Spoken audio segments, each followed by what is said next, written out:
ওম শান্তি। আজি 2 জুলাই 2025 বাপদাদাৰ অব্যক্ত সংকেত হৈছে মন যি নিজেই এক সূক্ষ্ম শক্তি, সেয়া যাতে নিয়ন্ত্ৰণত থাকে অৰ্থাৎ নিৰ্দেশ অনুসৰি কাৰ্য কৰে, তেতিয়া সন্মান সহকাৰে উত্তীৰ্ণ অথবা ৰাজ্য অধিকাৰী হৈ যাবা।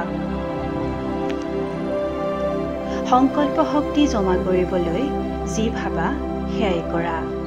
ৰ'বলৈ ক'লেই যাতে সংকল্প ৰৈ যায়, সেৱাৰ কথা ভাবিলেই যাতে সেৱাত লাগি যায়, পৰম ধামৰ কথা ভাবিলেই যাতে পৰম ধামত গুচি যায়। এনেকৈ নিয়ন্ত্ৰণ শক্তি বঢ়োৱা।